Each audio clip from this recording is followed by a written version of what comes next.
All right, am I allowed to talk now? Okay, so I want to tell you guys, can you imagine with me back to 400 BC? This is a long time ago. We're in Greece, all right? Greece is the powerhouse. These are the cool guys, and they want to know stuff about everybody else. So they send out this guy, this famous guy, and I hope you've heard of his name. His name is Herodotus. Have you guys ever heard of Herodotus? He goes around, he travels, and he just interviews people. He talks to people, and he gathers and records their histories. And because of this, he is considered the father of history. He is one of the earliest historians. He's the father of being a historian. He just goes around and travels. He goes everywhere, obviously, to Greece and records their history. He records some stuff about the Jewish people, and he goes as far as down into Egypt and records the Egyptian history and talks about the pyramids and how he thinks that they were built and things like that. And he even goes to Western Africa, across the desert, and he comes to a people that are called the Macrobians. Does anybody have any idea who I'm talking about? The Macrobians, Macrobians. These are people, the Macrobians, it literally means long-lived, people who live for a really long time. And while he's there, the people claim to live to 100, 120 years old, and he wants to know, how is this possible? And what they claim is that they say we have this fountain that we go and we dip in, and whenever we come out with oily, silky, smooth skin, and it is our key to long life. It is the earliest known historical record of a fountain of youth. And then years go on, and in the couple hundred years after that, it's recorded by people like Alexander the Great, and then keep fast forward, and the fountain of youth is considered to be down in the Caribbean somewhere. And actually, I met a guy on the beach one year who, very leathery, but he spent a lot of time on the beach, and we got to talk to him, and he said, yeah, this right here, this Atlantic Ocean, it's the fountain of youth. That's how I'm so old. That's how I've been able to live here. But he was probably only 40, but looked older than that. But everybody has been fascinated with this idea of how can we live forever? How can we, is there this magical water that I can go drink or I can go bathe in that I can have this really long life, that I can have this better life? And now, I'm not going to talk about necessarily a fountain that grants youth, but there is a fountain that I want to talk about in the book of Zechariah. In the book of Zechariah, we saw last week some tough times, but here in Zechariah 13, it's a complete turnaround. Here's what he says, Zechariah 13:1, and on that day there shall be a fountain opened up for the house of David and the inhabitants of Jerusalem. So what I want to do today is I want to look at this fountain. I want to look at what this fountain of youth does, where in this lore, this mythology of the fountain of youth in the Caribbean and in West Africa, that grants long life. It gives you something. But this is a fountain. When you think of a fountain, don't think of water shooting up out of a mermaid's mouth or something like that you'd see in a square or something like that. Think of it's more of a natural spring that comes up out of the water, this cool water that's bubbling up and flowing out, and it's overflowing with water. This is what this fountain is here. It's this water in this ground that overflows, and it's almost like Old Faithful, the geyser that shoots up a ton of water. Think of something like that. And this is something that they would bathe in rather than they would try and drink or something. So whenever you bathe in something, you are cleansing. You're getting rid of something, right? Where we bathe to get rid of dirt and sweat from standing out a pork day for 4 hours, this is going to remove something else. People, they dip in the water, and we're going to look at a few things that it removes. And as we go on, the first one we're going to take a little bit of time, second one's going to be real short, and then the last one we're going to spend a lot of time there. So here's the first one, what we see. The fountain, first of all, it removes sin and uncleanness. Now, uncleanness is a weird word, and we'll get to that in a second, but it removes this junk in our lives. Do you guys remember last week? We kind of ended on a bit of a depressing note, if you might remember. It was all about these people. They look at the pierced one, and they mourn because they're guilty. Here's what it was, Zechariah 12, verse 10. So that when they look on me, on him whom they have pierced, they shall mourn. And then it goes on to tell us how great the mourning was and how widespread this mourning was. And it's all because these people, they look at the pierced one, who we recognize as Jesus Christ now, but we look at this one and we say, I'm guilty, that's my fault, my sin put him there, and it's a downer, it's depressing, and it's all about mourning. But then we turn around the next verse and we get this. This is literally the next verse. After he talks about all this deep mourning, he says, on that day there will be a fountain opened up for the house of David and for Jerusalem, and it's going to be great. And this cleanses them from their sin and their uncleanness. The reason I use the word uncleanness is because my version of the Bible uses the word uncleanness. Another word for this is impurity. So we got to look at sin and impurity, what those two mean, because sin, we hear a lot, and it's this general term for covenant disobedience. So it is, you're supposed to do this and you don't, or you're supposed to not do this and you do. It is, here's what you're supposed to do, here's what you're not supposed to do, and then you break that rule. It is covenant disobedience is a general term for sin. It is this act of disobeying God. But then this other one, uncleanness, it's also translated often as impurity. So you can change that second blank to impurity if you want, if that makes you feel better. But it is more focused on the results of sin. Because sin, when you sin, it causes you to become dirty. It makes your clothing filthy and filled with rubbish and nastiness. And there's a whole lot of metaphors in the Old Testament you can look at on what your dirty clothes are covered in. And it's nasty and it's gross. But this fountain, it takes our sin, and it takes the dirtiness from our sin, and it removes it. It takes it away, and this is a complete turnaround of what we saw last week, a complete 180, because we saw they're just mourning over why we have sinned, mourning over what we have done. But here, instead of mourning over something that we've done in the past, we see it's gone. It's washed away, it's over, it's done with, and it's not addressed anymore. And for Jewish people, this is pretty unheard of. Do you guys know this? Because we have this Old Testament law that says if you sin, you got to go sacrifice a goat. If you sin, you got to go sacrifice a bird.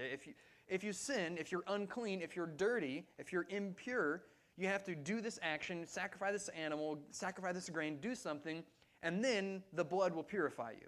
But here, instead of here's go and sacrifice this, it's hey, here's this water, and it will bathe you, it will cleanse you, it'll wash over you. And it takes all of the duty off of the person and onto something else. And in this case, it's on God, where He opens up this fountain. And this fountain overflows and washes away the things that sin in our lives, in the impurity, the dirt, the muck, the grime in our lives. He takes that away. And now this is a glimpse into the new covenant in the New Testament.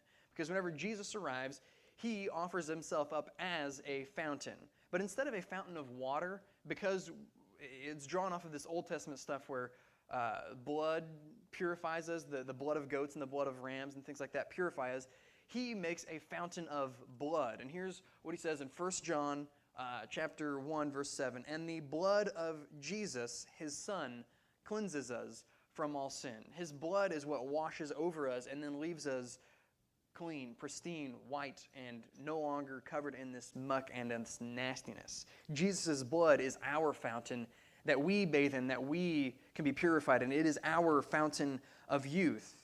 But it's got a side note where we talked about how the fountain of youth in mythology, it gives eternal life, it gives longevity, and the fountain we're talking about, all we're focusing on today is it removes, so this next part's just free, but it also gives something, and it does give eternal life just as the fountain of youth would. John 4:14, Jesus is talking to a Samaritan woman, and here's what He says, "Whoever drinks of the water that I will give, he will never be thirsty again. The water that I will give him will become in him a spring of water, a fountain of water welling up to eternal life." Jesus offers this cleansing of sin, and as an additional effect of that, because we have no more sin and guilt in our lives, we can enter into heaven. We can have this spring of water that overflows and gives us longevity and gives us eternal life. So the first thing we see is that this fountain, it removes sin and uncleanness, or sin and impurity, the junk in our lives, the things that we have done wrong. Now here's the next one. After it removes sin and uncleanness, it removes idols. Now this is a problem for Israel. They've got a lot of idols. They over and over and over again, they fall down and worship these fake gods, these wooden carven images, and God doesn't like it. So whenever He washes up this fountain, He takes away the idols. Now, idols are not necessarily just, the little figurine that somebody puts up somewhere. An idol, we've talked about this before, an idol is anything that you worship in front of God. Anything that you care about more, anything that you put more time and effort into than God, that is an idol. It is a false god. It is something that you worship instead of God and over God. And Yahweh the Creator says, this fountain is going to well up and it's going to remove not only the sin, but also the idols, the things that you worshipped in order to sin. Does that make sense? He says, I'm going to take away the idols themselves. And here's verse 2. And on that day, declares the Lord, I will cut off the names of the idols from the land, so that they shall be remembered no more. And he says, I'm going to take these idols, these things that you worship, this little figurine that's of Baal, or this little figurine of whatever other pagan Palestinian god you have, I'm going to take that, I'm going to remove it, I'm going to get rid of it, it's going to be gone. And he also says this weird thing of, I will remove the names, and they will remember me no more. Now, removing the name, that's an odd phrase, because why would God just remove the names of the idols instead of actually removing the idols? But when he says this, the name epitomizes the thing itself, and it encompasses their equivalent. Now, just a side note here, this is free, this is not related to Zechariah, but in ancient Egyptian history, this is, again, side note, you can not pay attention if you don't want to, but Egyptian history, they equated names with the thing itself, even to the point where they were very mythological and very magic focused, to where whenever a mother would have a child and they would name the child something, he said, okay, your name is going to be, for instance, what's a good Egyptian name? Imhotep. There you go. We're going to name you Imhotep, but everybody else is going to call you Jack. Your real name's Imhotep, but everybody's going to call you Jack. Everybody's going to know you by Jack. So that way, if somebody wants to curse Imhotep, they'll say, I'm going to curse Jack, but because that's not his real name, they can't curse him. Does that make sense? The name equates the thing itself. That's what I'm trying to get at. It epitomizes the very thing. And in similar Egyptian history, if you ever see a name just kind of disappear in Egyptian history, that means they died. They never recorded, oh, hey, so-and-so died on this day. They just stopped talking about him.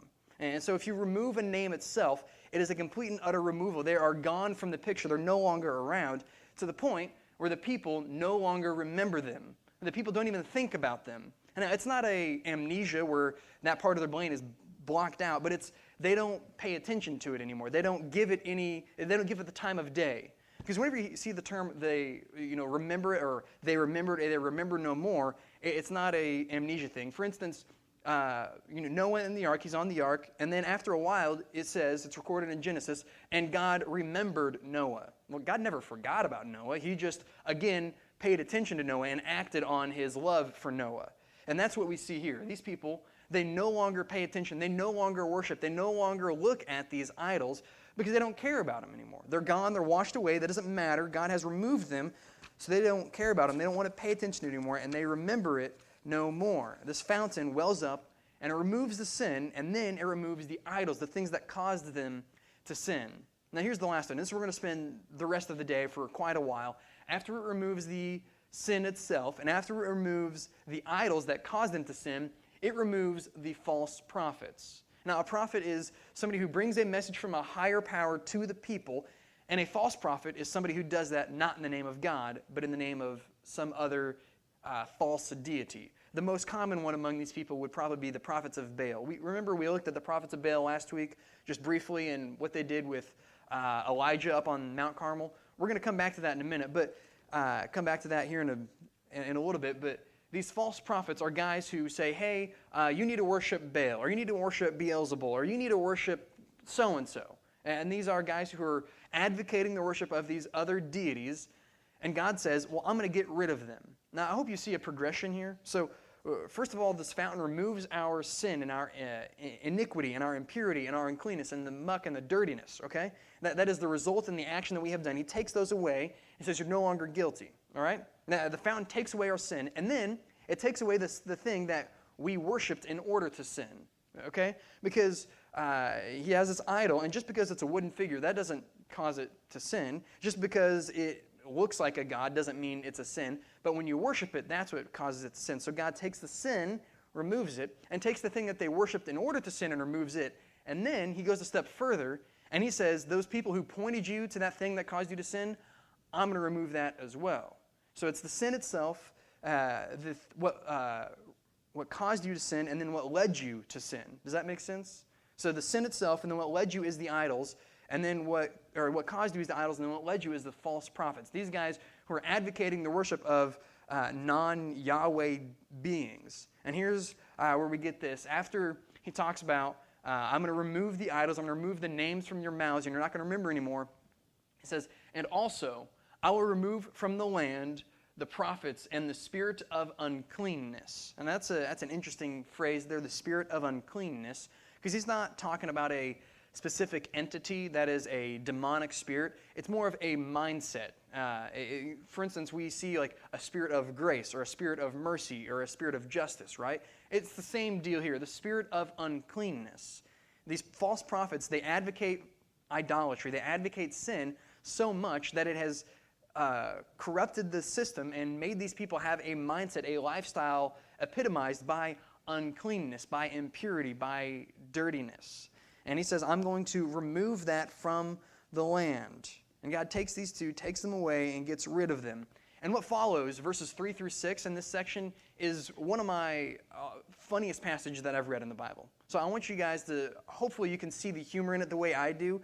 Okay, I do think genuinely it's very funny, because what happens is, verses 3 through 6, after God says this fountain is going to remove uncleanness, but if you guys don't believe me, he says, I'm going to give you a hypothetical. Verses 3 through 6 are a hypothetical on, if you guys think that there's still going to be some prophets around, this is what will happen to them, all right? So here's what happens, verse 3. And if anyone again prophesies, I got to find my place in here. If anyone again prophesies, his father and his mother who bore him shall say to him, you shall not live, for you speak lies in the name of the Lord. And his father and mother who bore him shall pierce him through when he prophesies. And so he says, if there's again a prophet, here's what's going to happen to them. They're going to get killed. They're going to be put on trial, and their parents are going to say, this guy's guilty, and then his parents are going to go and kill him. You guys got parents, or you are a parent, and you know there's a deep love between parents and children.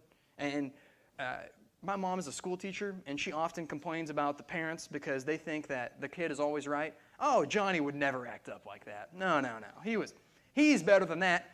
Well, I saw him kick the kid in the shins. He's a twerp. But they don't believe.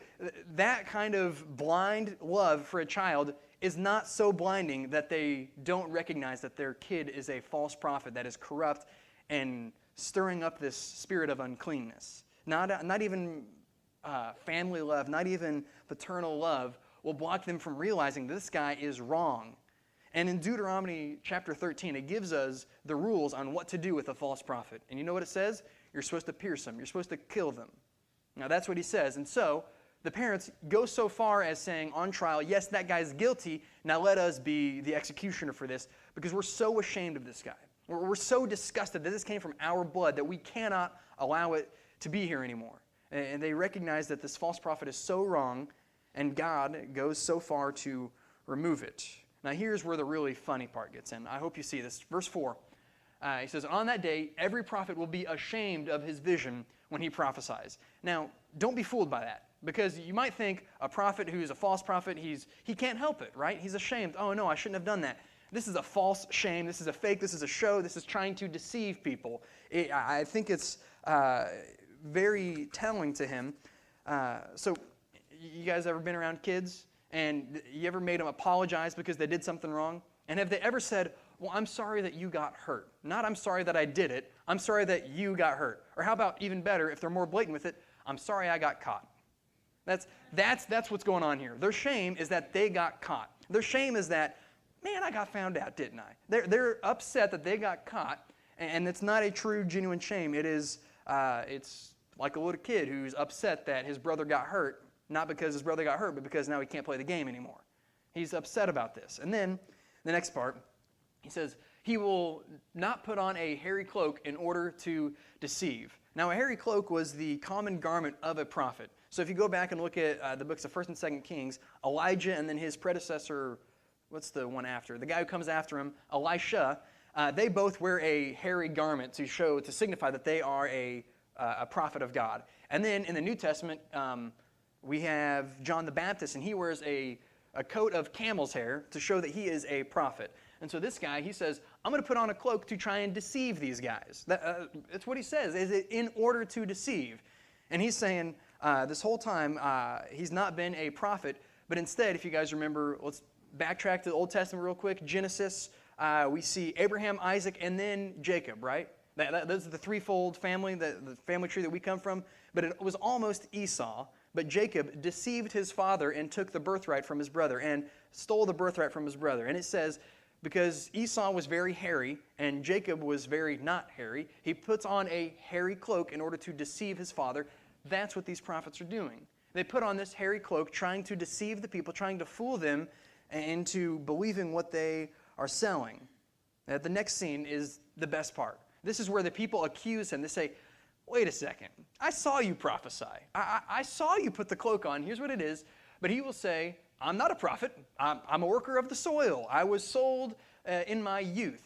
Can you guys just imagine for a second that this is you're witnessing this interaction in person? Because he hides his garment, he puts it aside, and they're like, hey, weren't you that prophet? No, I'm not a prophet. In fact, I'm a farmer. I'm a farmer.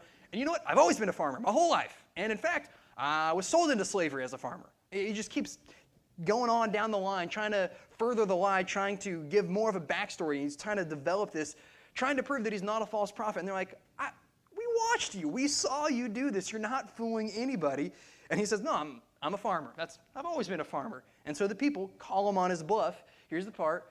And if one asks him, well, what are these wounds on your back? So this is where I was talking about the prophets of Baal back with Elijah up on Mount Carmel. They began to cut themselves with their swords to try and appeal to Baal. And so this guy has obviously done that because he has wounds on his torso. And so they recognize, they say, those are the kind of wounds that a false prophet would have. And you say, all right, we saw the garment. We saw you prophesy. You've got the wounds consistent with this. And what does he say? Oh, I got those at my friend's house. Those are some good friends, right? Hey, this guy, he's just digging himself a hole deeper and deeper and deeper. And it's all to show, this dialogue here is to show that these false prophets, they will not have any weight. They won't have any merit whenever this fountain washes over the land and this fountain washes away sin and impurity and our idols, and it washes away even the false prophets who lead us into those idols. And he takes all these away, washes them away, to where they're no longer relevant. Our sin, our dirtiness, our muck is gone. If you guys want to come up and play, with this, I want to tell you about my brother. I love my brother. He's really cool. But whenever he was younger, he wasn't so bright. He lied a few times. One time, my dad told him, Luke, do not play with my pocket knife. And then a couple hours later, Luke comes up. He's got a big gash on his thumb. My dad said, Luke, how'd you get that? He was walking along and it started bleeding. That's these prophets. These guys, they try and lie, try and get their way out of it. But the whole point is that they are nullified. They're no longer relevant anymore. Now, this passage is filled with encouragement. It's supposed to show you that even though we come from a depressing time of mourning and of sadness and we are guilty, the flip side of that is that we have this sweet, sweet fountain that washes away our sin, washes away our idols, and washes away our false prophets. Now here's the deal. We don't have prophets like Baal anymore. We have prophets like television, prophets like greed, prophets like money, prophets like sex, prophets like our phone. These things are our prophets and our idols. So what you can do, because in this moment we are cleansed of our sin, we are cleansed of our impurity, Jesus has given us that. But until Jesus comes back, we still have to deal with the idols in this life, and we still have to deal with the false prophets that point us to those idols. So what you can do is something, for instance, if you struggle with greed and with money and being so obsessed with money, you can take away this false prophet, take away this idol, and have somebody else do your finances. If you struggle with looking at things you shouldn't, you can take away this false prophet and leave a computer at work, or downgrade your cell phone to a dumb phone so you can't be obsessed with social media like this. These are all things, and this is just a short little glimpse of all of the different things we can do where we have these idols, and we know what our own idols are. Can everybody know that? And we know what our false prophets are, the things that point us to those idols. And the point of this, the encouragement in this, is that ultimately this fountain of Jesus will wash them away, but while we're still here on this earth, we have a chance to wash them away ourselves to try and prepare for Jesus' coming. Now, with this idea of cleansing and being washed away and all this junk being removed, let's stand and let's worship our Creator who washes us clean.